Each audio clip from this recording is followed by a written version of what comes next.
You may be seated. Again, we're glad that you are here worshiping the Lord with us at Living Water Church.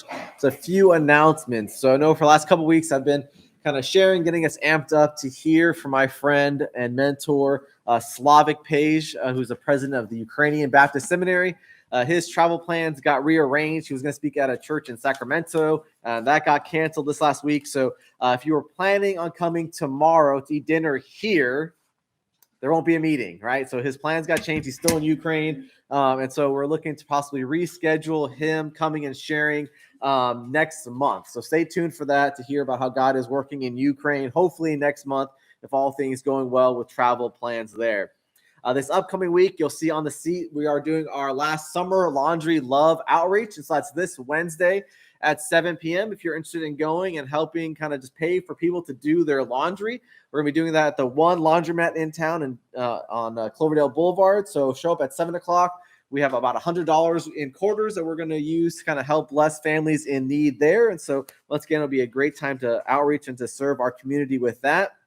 And then we have two more outreach, kind of a little bit longer term things coming up. So in September, we are going to be doing our Awana ministry. This is for kind of 3 years up to sixth grade currently. If we get older kids, we can hopefully accommodate that. But in order for us to do this Awana program, we need volunteers. So if you're interested in helping in any way, please let me know. And it's just going to be for 1 hour on Wednesdays from 6:15 to 7:15. And then our Cloverdale Youth Soccer League is kicking off end of this month, early next month. And so as we did 2 years ago, we kind of provide a table, a booth up at Ferber Park to provide snacks and drinks, and then information about the church as well. So if you're interested in helping out with that, either set up, kind of manning the table or tearing down, please let me know. So that's going to be Saturdays from roughly 9:30 to noon every Saturday from October through the first Saturday in November, I believe is what the current schedule is. So if you're interested in helping out with that, please let me know.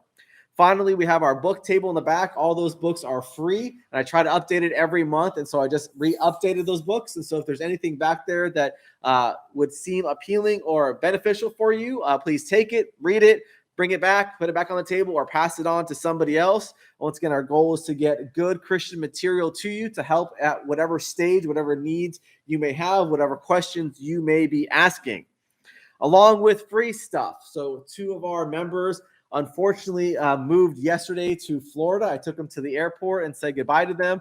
And as they were kind of resetting life over there, they had a lot of stuff left over in their house. A lot of that stuff is now in the kitchen and fellowship hall. So please, after this service, go through, take whatever you want. There's kitchen appliances, there's food, there's blankets, there's like a walker, there's almost anything. It's like a mini Walmart basically in the fellowship hall. So please go walk back through there, take anything you need. If you know of anyone who needs anything, do not feel embarrassed. Please take it so I don't have to deal with it any longer, all right?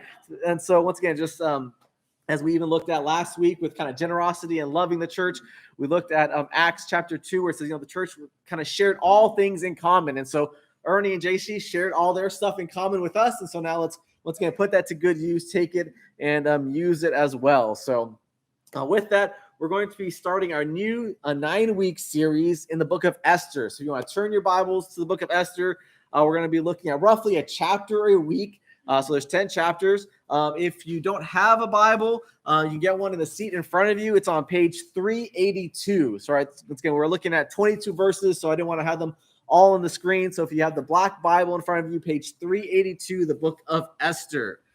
Now, quick kind of questions here. Has anyone heard about the book of Esther before? Raise your hand.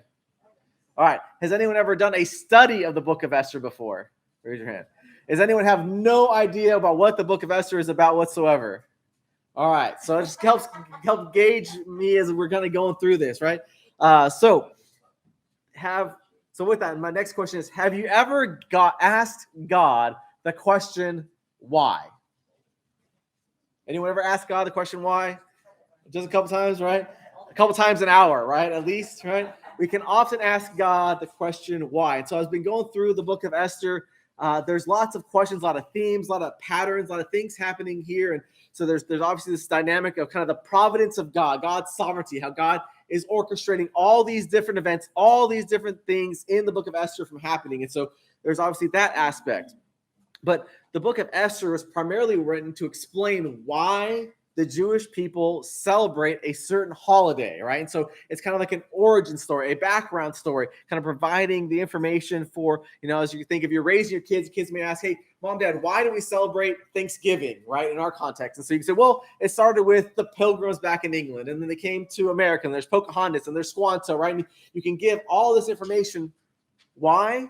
To explain why there's this holiday, why there's this celebration.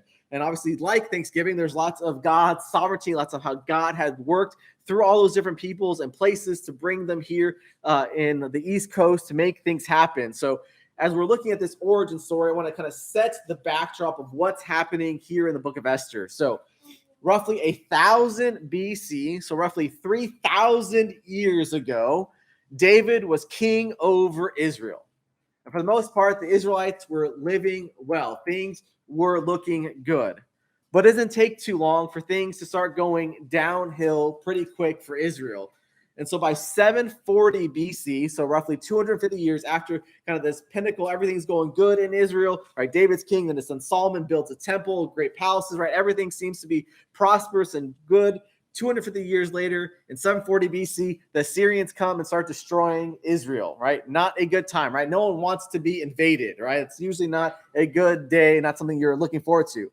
But then not only do the Syrians invade them, then the Babylonians, and then the Persians, right? So for roughly 250 more years, Israel is suffering hardship. They're being dispersed across different kingdoms and everything like that. So they no longer have their great king. Things are difficult. And so that's the backdrop of what Esther is kind of going on. Actually, we'll save this slide for later, so not to confuse you. That's what we're going to get to once we get into the book. So next, the book of Esther is only one of two Old Testament books that are named after women, right? So you have the book of Ruth and you have the book of Esther. Now, what's interesting, in the Hebrew canon of their Bible, the Old Testament, Ruth is the first book of a section called Writings, and Esther is the last book of the section of the Writings. And so Ruth tells the story, kind of going back to David, of how we got David as king, how like his great-grandmother got married to her great-grandfather, and they eventually got Obed, who had Jesse, who then had David, right? So even that is an origin story, saying, okay, how did this King David, how did his family line fit into the Jewish hierarchy, going all the way back to the promises that God made to Abraham? So Ruth was a non-Jewish woman, a Moabite woman who was a widow, right? Woman suffering some tough things, right? So her husband died, and so she goes back with her mother Naomi back to the land of Israel. So who does she happen to meet? This great guy named Boaz, right? Who was a Jew. So Ruth, a non-Jew, marries a Jew named Boaz, and they eventually get King David. And even her book, her story of how God worked and orchestrated the events in her life, the Jews would celebrate this Feast of the Weeks in the months of May through June, and they would read the story of Ruth, right? The history of Ruth, right? And so that would be, once again, tying back to 1000 BC. Now here we're in roughly the 480s to 460 BC, now in Persia, which is modern-day Iran, and we have the book of Esther. Esther tells the story of an orphaned girl, right? So you had Ruth, a widowed lady. Now you have Esther, an orphaned girl. And so her cousin Mordecai takes over. And so she, being a Jew, ends up marrying a non-Jew, right? She ends up marrying the king of Persia, right? That's a pretty good promotion, right? To be in the king's court. And so all this ends up happening to see, okay, how do the Jewish people get saved? Because as the story unfolds, we'll see there is a plot to annihilate every single Jew in the Persian kingdom, right? And so we're going to see how God orchestrated work through this orphan girl's life to bring her to a place where God can use her to save all the Jewish people. And this book would be read throughout Jewish history to celebrate the Feast of Purim, right? The Feast of Purim, which is usually every February and March. So once again, you see Ruth and Esther, these two stories, these two women who God used, who were in difficult positions, who had difficult things happen in their lives, seeming circumstances that beyond their control, yet God is working and moving all these things together for a greater purpose of establishing his kingdom and allowing this all to bring forward to where Ruth brought about David, but from Esther we'll eventually get Jesus Christ, the ultimate King of Kings, Lord of Lords, who ultimately provides salvation to the whole world for those who believe. And so that's kind of this background of all these things happening.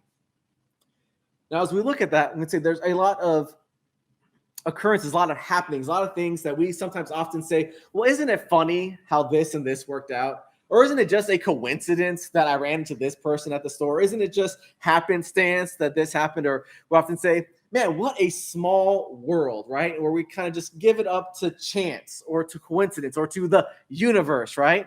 But as we're reading through this, we see, no, God is the one who orchestrates all these things. Sometimes it's big, traumatic, or tragic, or dramatic occurrences like God parting the Red Sea for Moses. But as we work through this book of Esther, my hope is that we'll see that God is working in even these small things. A great quote I read this week, I can't remember who said it, but I'm going to quote it here. It says, large doors hang on small hinges. Right? Large doors hang on small hinges. A lot of times in our lives, the things that may seem minuscule, the things that may seem as but a moment, but a blip, end up having large door consequences or large door benefits to our lives. And so what's going to see that God is orchestrating and kind of organizing all these things together. All right, so that's kind of enough of a background here. If you want some additional kind of information on where this sets in with the rest of the books of the Old Testament, Esther was written around the same time as Ezra and Nehemiah, kind of as they're dealing with the rebuilding of Jerusalem from all these conquests and devastation that Israel has happened.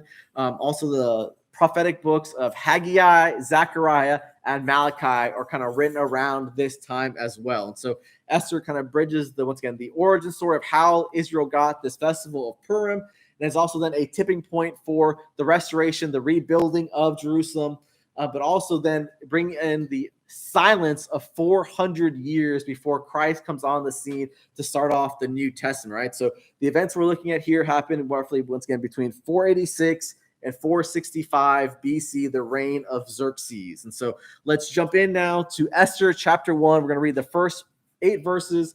And I titled this the pep rally, right? Because we know we have a high school anniversary kind of celebration happening here in Cloverdale. And so it kind of ties in together. So let's read the first 8 verses and see what God is doing in the book of Esther.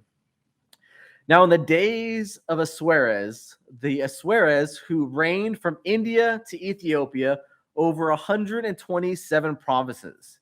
In those days, when King Ahasuerus sat on the royal throne in Susa, the citadel, in the 3rd year of his reign, he gave a feast for all his officials and servants.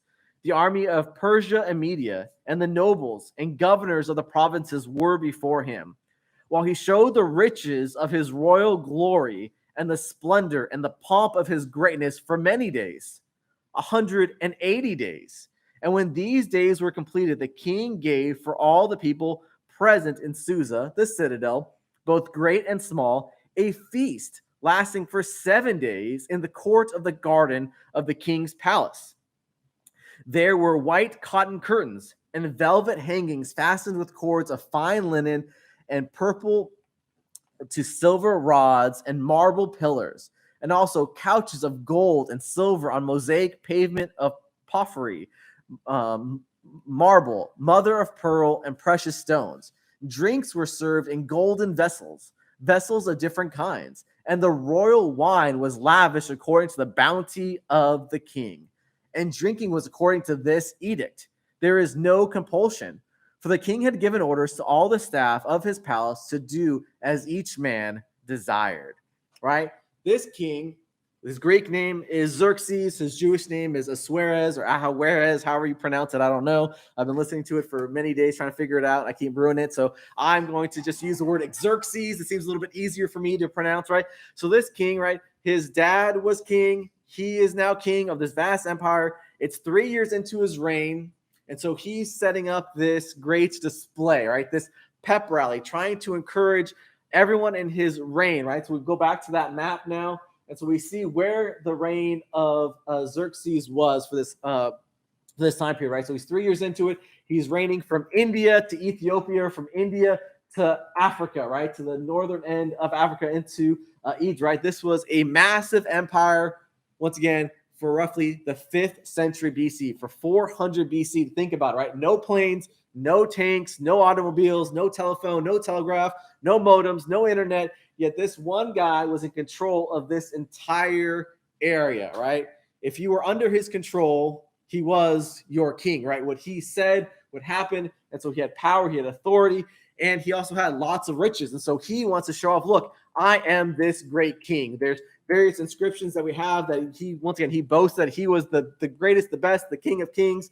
And so he wants to lavish his riches on his people, right? In celebration of the victories they had, and also for their upcoming battle against this small group of people called the Greeks. And so we're going to see as we continue on the story, there's a few year break between chapter 1 and chapter 2, but he's trying to encourage everyone to, hey, let's get ready. We're going to expand my kingdom even further, right? We're going to go up into Europe. We're going to go, right? So Greece currently isn't yellow yet. That's where his intention, his desire is to continue to go and expand his territory. And so he does, as I said, gives this pep rally, right? If you remember back from high school or college, right? Usually you have this giant pep rally before you play your arch rival, your crosstown enemies, whoever it may be, right? Because you're trying to encourage your players, trying to encourage your fans to be super excited. This is the big game. And so that's what he's doing here. But this isn't just one afternoon or one evening before the Friday night game. This is a 6-month long pep rally. Now think about the budget you need to have to provide for 6 months worth of partying, right? This is what he's saying when his riches are on display, right? That whatever people wanted to eat and to drink, they could have. It even gives the interesting description, right? That the drinking rules, right? As you know, important as that has to be, is that people could drink or not drink as much as they wanted. In Persian culture at this time, if the king raised his glass, everyone else had to raise their glass, right? And so obviously, as we're going to keep reading through, we realize King Xerxes, he could raise his glass. And he could raise his glass probably better than anybody else could raise their glass. And it leads them to trouble. But here he gives this amazing grace here, saying, look, you don't have to try to keep up with me and my drinking. If you want to drink a lot, drink a lot. If you want to drink a little, right? He's showing some grace, some mercy to everyone here, but basically they can kind of live how they wanted to live. And so things seemed good, right? Things seemed nice. And so after he throws this long 180-day party, he then kind of focuses back into this capital city, right? So the city of Susa is in modern-day Iran. It was one of the main capitals of the Persian Empire. History tells us there's probably at least 4 main capitals throughout the empire. Susa was the one where Xerxes was at this time. Is roughly 150 miles north of the Persian Gulf, right? So modern-day Iran, 150 north from the Persian Gulf. There's still a city there now with a similar name. And so, once again, they're excavating and digging things up from this time period. And once again, it's the beauty of Scripture as we're reading it, is that Scripture describes historic details, right? There's non-Christian believer or non-Christian scientists and archaeologists who go back and say, okay, yeah, Xerxes was a real god or a real guy. We know what happened, and we know all these things, right? And so, once again, this adds proof, reliability that we can see how God is working and moving through history. And as once again this is happening, some Jews had been able to move back and go back to Jerusalem, but some still stayed spread out throughout the Persian Empire. And we see there's even some Jews back here in the capital city. We'll get to that next week, right? So there's a giant party. Everyone's having a great time. We're even going to see a theme of parties, of banquets, of feasts throughout this book of Esther. And we're going to see that each time a banquet or a feast is mentioned, there's a twist. There's a turning in the plot line of how all these things are being progressed here. And so that's what's being laid out here. And so all this is happening. We're going to see what is the purpose. Why throw this party? All right, I kind of hinted to that. This is kind of the prep rally, the focus of before a great military campaign. But it's all focused on who? The king, right? We see his name repeated over and over again. He wants to be the focus. He wants to be the center of attention. He wants everybody to enjoy this good time and thank the king for providing for this. He wants to show the people that he is a king. He's the one providing for all this. And so there's a lot of pride. And we're going to see pride versus humility play throughout this historical event. And so we finish up in our daily Bible reading from Job. And in Job 41, as God is speaking finally in response to Job, and we're calling the season or the series Why. And as we read through the book of Job, we see that asks a lot, right? Job could ask, why is this happening to him? His friends are asking, Job, why are you saying this? Why are you doing this? Why is God bringing this punishment, this difficulty on your life? And as God finally responds back to Job in chapter 41, verses 34, we see this. Once again, this is God speaking of himself. He sees everything that is high. He is king over all the sons of pride, right? God is the one who's ultimately king and sees all these things. And the book of Proverbs talks a lot about pride. In Proverbs 11:2 says this, when pride comes, then comes disgrace. But with the humble is wisdom. Then Proverbs 16:18, pride goes before destruction, and a haughty spirit before a fall. Now, as you can guess, what's going to happen to King Xerxes here, right? All this pride, all this focus on his power, his emphasis throughout this kingdom, and yet we're probably going to get something where his pride is checked, right? He's going to have a little bit of humble pie come up here. But before we jump in to see how God humbles Xerxes, roughly 100 years before this, in the book of Daniel, there was another great king, a Babylonian king named Nebuchadnezzar. Right? You may know him from VeggieTales, right? And he was the one who created this giant golden bunny to be worshipped, right? Chocolate bunny to be worshipped. But what does God do to Nebuchadnezzar? Right? He was seeing a king who desired praise, a king who thought he was better than everybody else. And yet God humbles him. And this is how Nebuchadnezzar, when God brings him out of his humiliating stage, this is how Nebuchadnezzar responds. And this is Daniel 4, verse 37. Now I, Nebuchadnezzar, praise and extol and honor the King of heaven. For all his works are right, and his ways are just. Those who walk in pride, he is able to humble. All right, if King Nebuchadnezzar, who wasn't a good guy, is able to say this about himself and about the one true God, we're going to see hopefully this could happen to Xerxes. But before we just look back on how God worked in human history, can we go to God with the same humility? Because pride is ever present before us in our own lives, or we think we're better than this, or we deserve this, or we can tell God this, we can demand God do this. But that is all based in pride. And so we don't come before God with our laundry list, right? You may not be the king over 127 provinces, but you may say, well, I'm the king of my company, or I'm the king of my house, or I'm the king of whatever it may be. And so I can do as I see fit. But learn from Nebuchadnezzar, we're going to learn from Xerxes, we're going to learn that we need to have humility before we approach our God and in response to our God. So we see that, right? King's looking to have a great time, but he's going to have a problem. And so the next section we're going to look at is the rejection. And where does this rejection come from? Nowhere else but his wife, right? All right. So women, don't get too excited here, but all right. So how can humility come to the pride of a king? So reading here in verse 9 says this: Queen Vashti also gave a feast for the women in the palace. But look, that belonged to King Ahasuerus or Xerxes, right? So the queen's giving a party, but for the women, right? There's a separation between boys and girls, right? Verse 10, we'll go through 12. Yeah. On the seventh day, when the heart of the king was merry with wine, he commanded Memuham, Biztha, Harbona, Bigtha, Abigatha, Zithar, and Carcass, the 7 eunuchs who served in the presence of King Xerxes, to bring Queen Vashti before the king with her royal crown, in order to show the peoples and the princes her beauty, for she was lovely to look at. But Queen Vashti refused to come at the king's command delivered by the eunuchs. At this, the king became enraged, and his anger burned within him. Not a good way to end the 7-day party of your 180-day party, to have your wife snub you in front of everyone you are trying to impress, right? Though he was commander and king of 127 provinces, his wife told him no. Dun, dun, dun. And so we can see, well, what's going on here, right? Well, we know in even modern times in the Middle East, there is a segregation based on gender, right? That the men would have their kind of events over here, and for modesty and propriety, the women would be over here.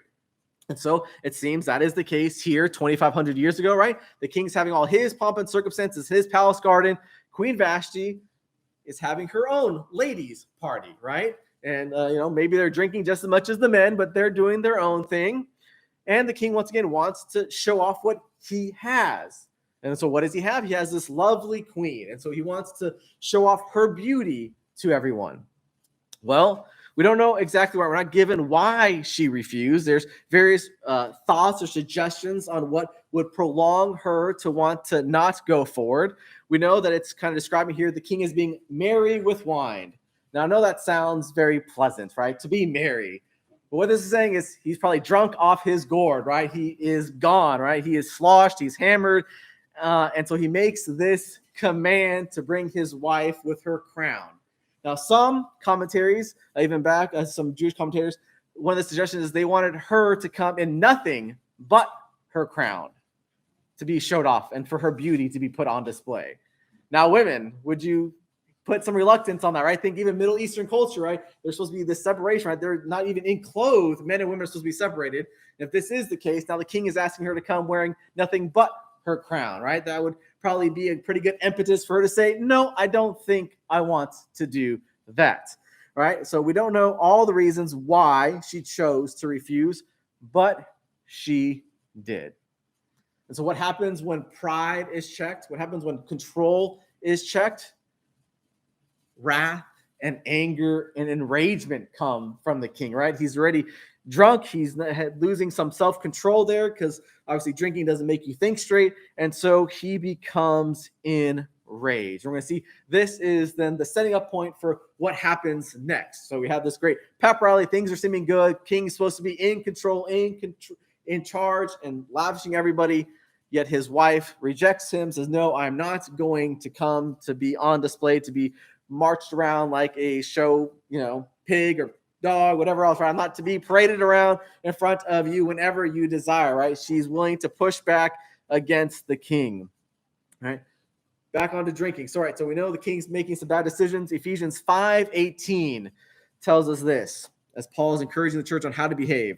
And do not get drunk with wine, for that is debauchery, but be filled with the Spirit, right? The same.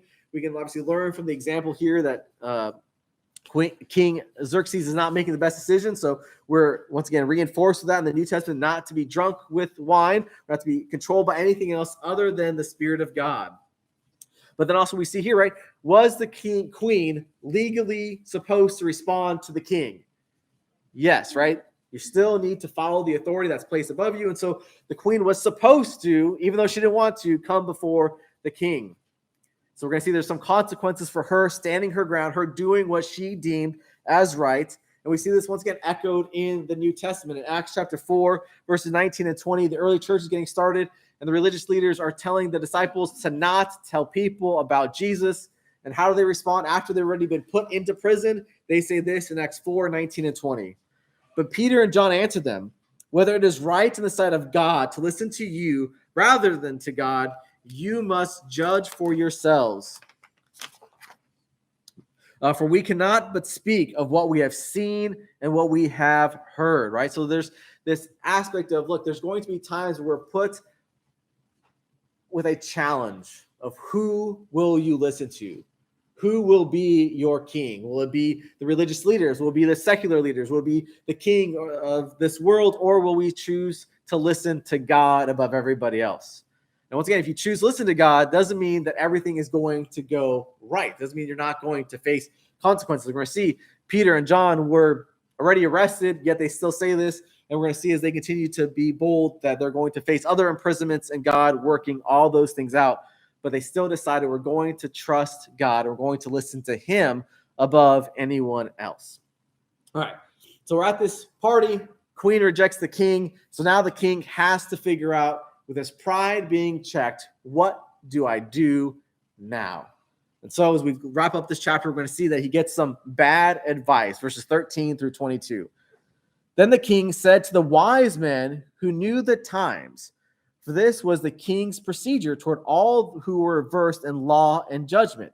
The men next to him being Karishna, Sethar, Admatha, Tarshish, Meres, Marcina, and Memucan, the 7 princes of Persia and Media, who saw the king's face and sat first in the kingdom, according to the law that is to be done to Queen Vashti, because she has not performed the command of the king Xerxes delivered by the eunuchs.